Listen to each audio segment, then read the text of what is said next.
Idukki Chathurangappara പാപ്പൻപാറ താവളത്തിൽ 75 acre സർക്കാർ ഭൂമിയിൽ അനധികൃതമായി പാറ ഖനനം. വിജിലൻസ് നടത്തിയ മിന്നൽ പരിശോധനയിലാണ് അനധികൃത ഖനനം കണ്ടെത്തിയത്. ഖനനം വില്ലേജ് ഓഫീസ് അധികൃതരുടെ മൗനാനുവാദത്തോടെയെന്നാണ് സൂചന.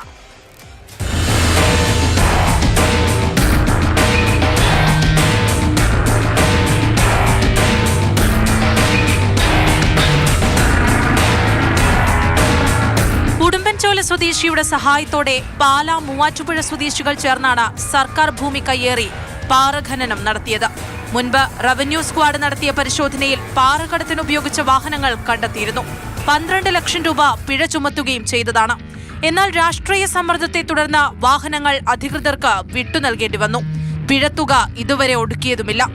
ഖനനം പുനരാരംഭിച്ചത് അറിഞ്ഞിട്ടും വില്ലേജ് ഓഫീസ് അധികൃതർ നടപടിയെടുത്തില്ല എന്നുള്ള ആക്ഷേപം ഉയരുന്നുണ്ട്. വിജിലൻസ് നടത്തിയ പരിശോധനയിൽ 1 കോടിയെങ്കിലും പിഴ ചുമത്താവുന്ന കുറ്റകൃത്യം നടന്നതായി കണ്ടെത്തിയിട്ടുണ്ട്. സർക്കാർ ഭൂമി കയ്യേറി ഖനനം നടത്തിയതിന് കേസെടുക്കുകയും ചെയ്യാം. പൊട്ടിച്ചെടുത്ത പാറ ശാന്തൻപാറയിലെ റോഡ് കോൺട്രാക്ടർക്ക് വേണ്ടിയാണെന്നും കണ്ടെത്തിയിട്ടുണ്ട്. സംഭവത്തിൽ വരും ദിവസങ്ങളിൽ വിജിലൻസ് കൂടുതൽ പരിശോധനകൾ നടത്തും. മാതൃഭൂമി ന്യൂസ്, ഇടുക്കി.